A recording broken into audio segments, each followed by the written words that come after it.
our process as we've done it in Clark and Champaign, and then basically get you on the right path for conducting it in the future. And so what I brought is everything you guys are going to have with you whenever you go into the schools. Each volunteer is going to get a bag. I know it says keep Clark County beautiful, but I hope that's okay. I'm throwing your junk over here.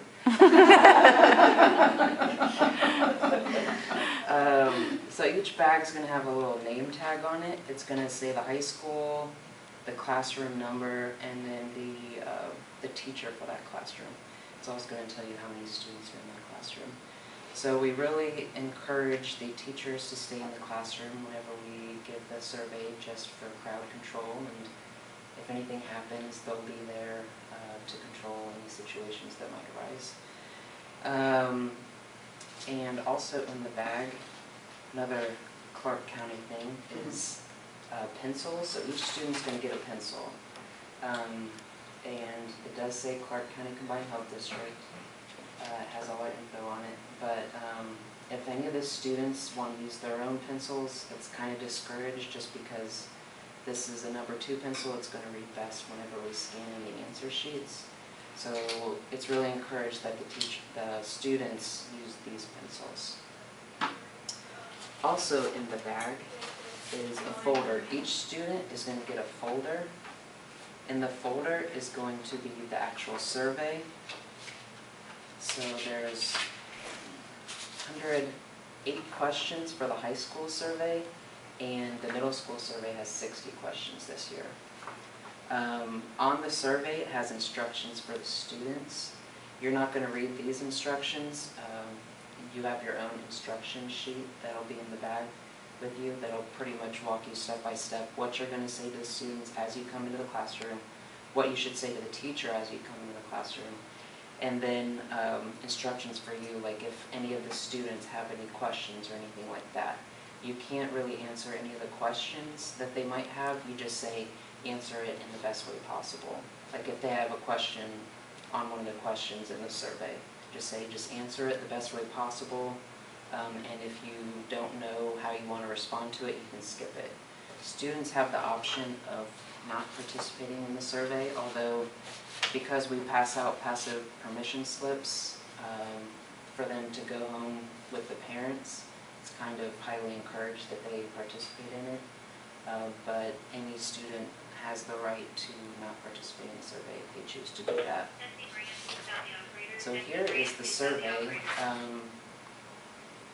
The first and second question are probably going to be the most confusing for the students. It's just basically asking them their height and their weight. So on here, there's bubbles that have numbers in them. So what the students are going to do is, it's sort of, well, it's pretty well described in the survey how they should answer it. It says instructions for filling out the answer sheet, filling in the bubbles, and then these 2 questions, which always gives the most, or brings up the most questions among the students, is just the height and weight question. And that's just filling in the feet, and then the inches, and then the hundreds and the tens and the singles for the weight. So the other thing that's in the folder is just a blank sheet of paper, so any of the students can cover up their answers on the answer sheet if they want to do that. So I guess I should first describe what you're going to do as you come into the classroom. In my instruction sheet, they better describe that. If they don't want to put their weight, I know if I was a teenager, I wouldn't have wanted to, I don't want to put my weight now. Why do we ask them? They could skip that one too. I mean, like, that's a question they can skip. They can skip it. The reason we ask it is for BMI measurements. Oh, God. So the BMI measurement needs height and weight, and then that can give you an indication of what like the student body BMI numbers are like. And this is the instruction sheet for you guys whenever you come into the classroom. So there's a first and a second page, front and back. Whenever you come in, it's just you introducing yourself to the class. So whenever you come to the classroom, introduce yourself to the teacher first, so that they know who you are and what you're there for. They're going to know anyway that you're here for the survey, but it's best to get in contact with them first. And then there's a script here. So what the script says, I can actually read it to you. So the Madison County Department of Family and Children is conducting this survey. I'd like to thank each of you for participating in the survey. The answers you give are very important to the communities, so that the community can better understand the challenges students face in Madison County. Thanks for assisting us. Participating in this survey is voluntary, and your grade in this class is not affected. So that's a big point to emphasize, because the kids might think that the way that they answer these questions might ultimately impact their grade in that class. That's not the case. So I'd like to emphasize this is not a test of you or the school. So at this point, the all caps letters are sort of like the action triggers. So this says distribute questionnaire booklets, pencils, and answer sheets. So that's just going to be this folder and then a pencil for each student. And then you'll get into the next part of the script. So throughout the entire survey process, we want to protect your privacy. Please do not write your name on the questionnaire booklet or answer sheet. Your answers are private and we do not want to know your name. You'll say this and maybe like 10% of the students will write their name on it anyway. That's okay. That's just something we erase afterwards. As you work, cover your answer sheet with a blank sheet of paper provided. When you're finished, turn your answer sheet over. So some kids get through it in 5 minutes. You'll see those surveys that'll have like all A's throughout the survey, or they'll be 6'9", 700 pounds. You just, you can't really tell them to answer things in a certain way. So those questions, we have a way afterwards, after I analyze the results, of throwing those questions out. So there is like a vetting process for a lot of the questions. So yeah, and then you'll pause at that point to answer any questions. So if any of the students have questions about the survey, about how they should answer the survey, that kind of thing, just you can't answer any specific questions about the questions on the survey. And then you say, please take a moment to read the instructions on the front cover of the questionnaire booklet, which was this part here. And then it says pause. But just whenever all the students are done reading, then you can go on to the next part of the script. So use the number 2 pencil you've been given to fill out the answer sheet. If your pencil breaks, please indicate by raising your hand and I'll come give you another pencil. So if their pencil breaks and they take out their mechanical pencil, it's probably not going to be a problem. I've used, I've run some practice runs on the answer sheet, and I've done it in blue pen, I've done it in different kinds of pencils, and it's ran through okay, but for best purposes, it's best to use these pencils. So if it does break and you notice it, just give them a new one. If it breaks and they use a mechanical one and you don't catch it, it's not going to be a huge deal. Notice that for each question on the questionnaire, there's a corresponding set of ovals. Choose just one answer that best fits what you know or do. And then please be sure to read each question carefully. So if they ask you to read a question to them, that's discouraged. You're not supposed to read any of the questions. So if they might have a problem reading any of the questions, just say, if you don't know any of the words on this page or anything like that, just skip it, it's fine. In the sampling process, we're trying to make sure we don't get any classrooms that might have children with mental handicaps. But if that is the case, like there might be a couple in a regular classroom and they have issues, just basically do it as best you can. Just don't answer any of the questions for them. So you have the entire class period to complete the survey. If you finish before that time, use a blank sheet of paper to keep your completed answer sheet covered, or turn over your answer sheet. Then please stay seated and relax or work on something at your desk until the entire class is finished. It's important that you answer the questions based on what you really know and what you really do so the results can be as accurate as possible. That's something we bring up twice in the script, just so we let them know that we really want how they act and behave indicated in the survey to get the best results possible. During the survey, your teacher and I are not allowed to answer any questions. Simply do the best that you can, and then you say, please begin.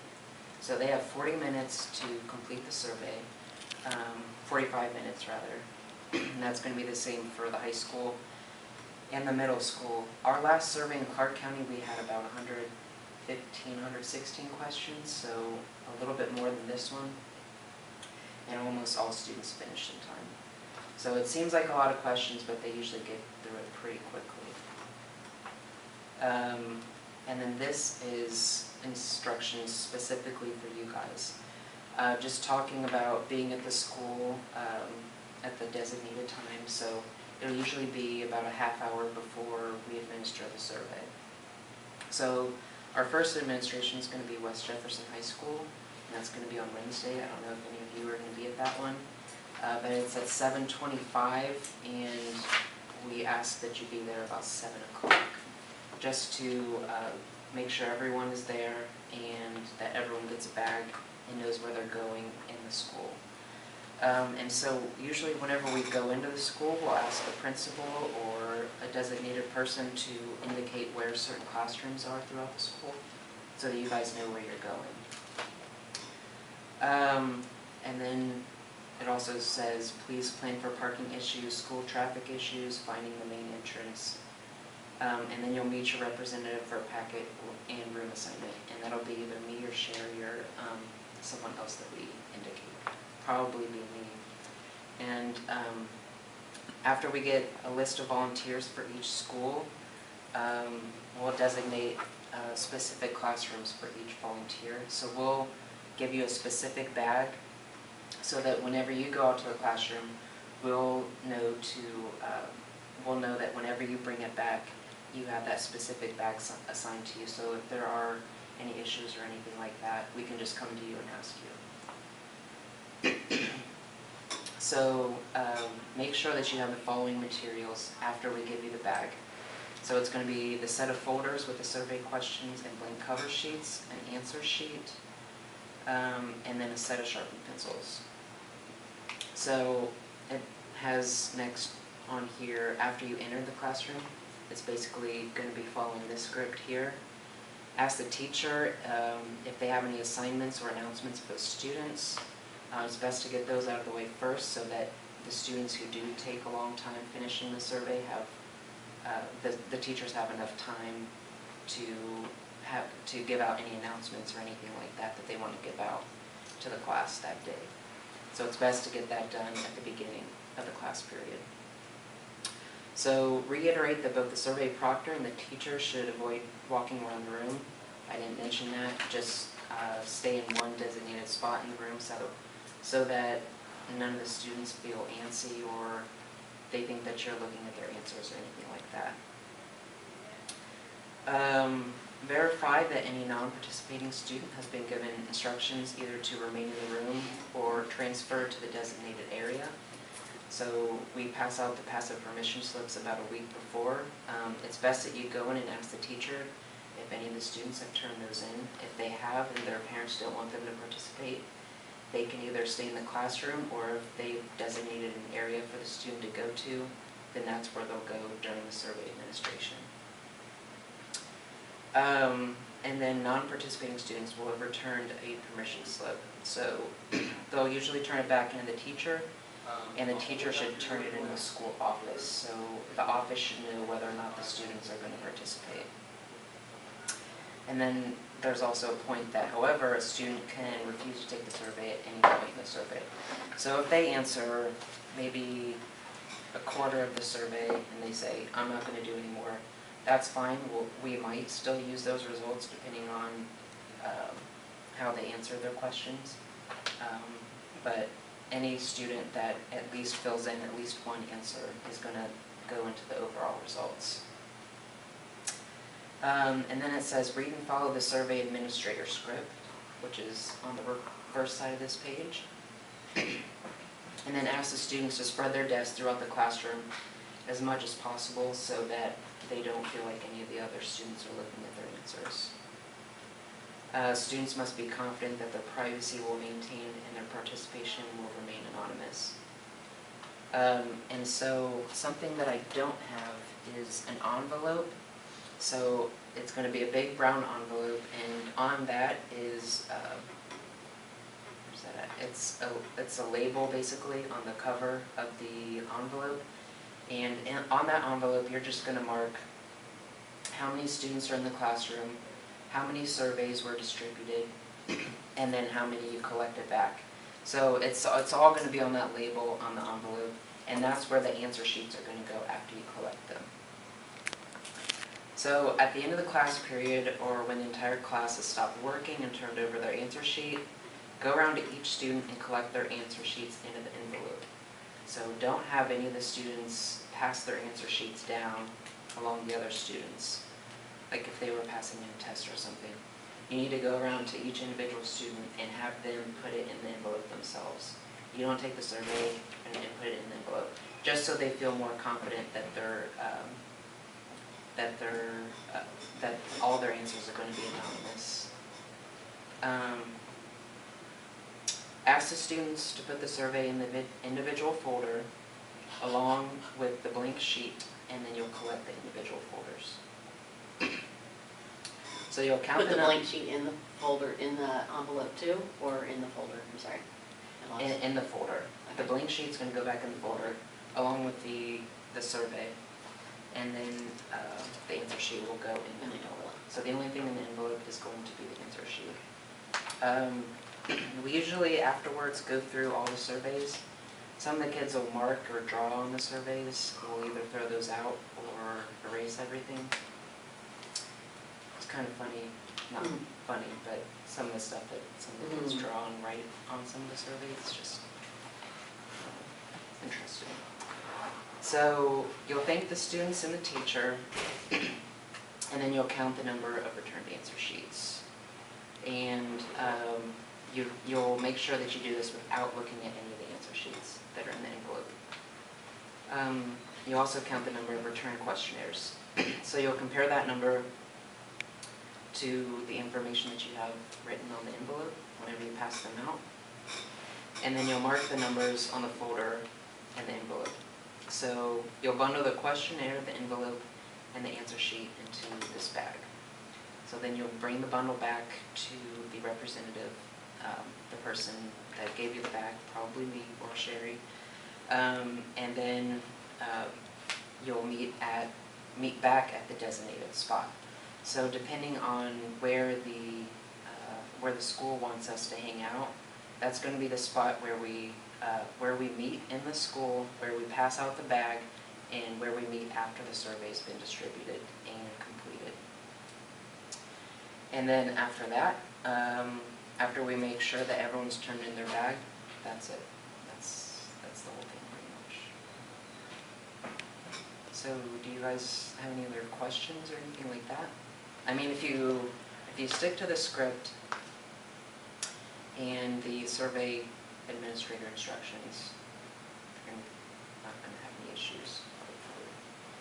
I had 2 questions. Yeah. When we introduce ourselves, we're introducing our name, but then it's on behalf of Department of Family and Children's first, or how? Like, we're not going to say Salvation Army and the hospital, so how are we? Yeah, on the script, I just have the Madison County Department of Family and Children are the people who are conducting the survey. Right. To me, it doesn't make a difference. I mean, if you wish to say you're here helping out the Department of Family and Children, I'm Robin Bruno and I work for Children's Services, you can. If you just want to say, okay, that's fine. And if you just want to say, hi, I'm Robin Bruno and I'm going to help you with the survey today, that's fine with me. Okay. And then, I think I already know the answer, which I don't understand, but, so if they don't even understand a word, I'm not giving them I'm not interpreting the question, but like a word or something, it's still answered the best way you can. Yeah, yeah. So if they ask you to maybe read a question for them, or they can't read one word in the question, Mhm. just say, I'm sorry, I can't answer that. Just either skip it or answer it in the best way you can. And then if there's any special needs kids that do have on their IEP, that tests would be read to them is, I mean, I won't, I'm hearing from you, I'm not doing it, but if they have an aide or a teacher or something, are they allowed to do that? Or so we would just say? So we're gonna try our hardest whenever pulling the sample of students to make sure that we don't have any of those classrooms. If we do, I think that it's likely we won't use those survey results, so we probably won't have that classroom at all in any of the results. Mhm. If like you can administer the survey and tell them that they can fill out the best way they can, but we can't have you or the teacher or an aide or anyone reading the questions to the students, just because there's a possibility that it might skew the results. And that's probably not gonna happen, but it's just highly discouraged that that happens, just because a way you read a question or something like that might influence how the students answer the question.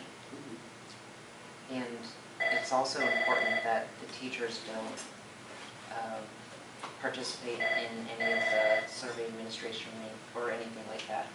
Just because in the past we've had some issues with some of the teachers skewing the results and telling students, straight out telling students to answer the question in a certain manner. Like if they do, like we had one classroom who did like a 10-minute exercise routine during each classroom for that class. And the teacher told them that those students participated in physical activity because they did the exercise in that class. So because of that one question, we had to throw out all of those surveys. So it's just that kind of thing that we want to try to avoid with the teachers. And that's why we have you guys come in, because you guys have been trained at this training session and you're experts now, and you can go into the classrooms and you're going to know that the way that you administer the survey is not going to skew the results in any way. So in that same scenario, if an aide says, well, you know, or a student really is becoming frustrated because they're not able to answer the questions or whatever, they could simply stop and redirect their attention. Yeah, And an aide could do that if that was something that perhaps was identified ahead of time? Yeah. Okay. And if, like, you can't stop the teacher from doing something during the survey. If they do say, or if a student comes up to the teacher and asks them a question, just let me or Sherry know that you had something like that happen in your classroom, and we'll be sure to check the answer sheets that you give back to us and make sure that there's nothing in there that's going to mess up the results at all. I mean, you're not gonna know which answer sheet that happened on. Yeah, so it's probably going to come down to throwing out that classroom's results, which is why we try to get, like we have our sample size and then we go above and beyond that just to compensate for stuff like that happens. It usually doesn't happen, it's very uncommon, but in the case that it does happen, we compensate for that with extra students participating in the survey. I can't imagine that it's a big population, but do we have any ESL issues? English as a Oh. second language, or is there gonna be any? I don't know. I mean, I know if you went to my children's school, There would be. there would More be, than there would be, yeah. but I'm just wondering in that perspective too, if that's something that's I can't imagine in West Jeff it will be much, but. Yeah, but certainly, I know we've already said that you don't have to participate. Right. And if you don't wish to participate, you can sit and, so. Yeah, so I've never actually had that happen, but if that's an issue, then yeah, those students probably just won't participate if they can't read any of the question. And I'm probably being too much, but there's an issue though, a lot of times people with the ESL is an issue they don't want to admit. I mean, it's an embarrassing, I just ran a PTA meeting last night where I probably had 10 Spanish-speaking families that I had an interpreter there for them, and initially, they wouldn't even sit with the interpreter because they didn't want to be identified as not understanding what I was saying, and it took effort to get them to, Mhm. you know what I'm saying? So, Yeah. but I mean, the teacher's gonna know that ahead of time, but I was just curious if. Yeah, and if they don't know that, and if the kid still participates, again, I have that bidding process afterwards, it's gonna, like if they indicate on one question that they've never had sex before, and then the next question they say that they always use a condom whenever they have sex, that's obviously something that's not gonna, that doesn't happen, or that doesn't work, so like questions like that will be thrown out. But the rest of the questions will still be used, so again, that's gonna be the oversampling thing, and this is a statistical process, and it's not gonna be perfect, and we're not gonna have perfect results. And we just know that going into it. We just do it in the best way possible. Are there any other questions? So on the instruction sheet, are we telling them why we're doing the survey, or are we just saying Yeah, on it, it just says something along the lines we're of, not adding anything on? like it's going to help the community better understand the challenges that the students face, that kind of thing. And then also on the questionnaire that the students read on the instruction sheet on the front, it has a description of what the survey is, what it's used for, and that kind of thing. So I mean, usually the kids never have like big issues with doing the survey. It's usually like the teachers or the administrators in the school that have the issue with it. If there's, like, it does have sexual questions. If there are any students that aren't comfortable answering those questions and they just don't want to answer any of the questions after that, then that's okay. We'll use what they have on the survey before, because that it can be sort of uncomfortable for some of the kids to answer some of the questions, but we want to emphasize that they answer it as truthfully as possible, just so that we have the best results. Okay. Anything else? Okay. Thank you, Gabe. Yeah, no problem.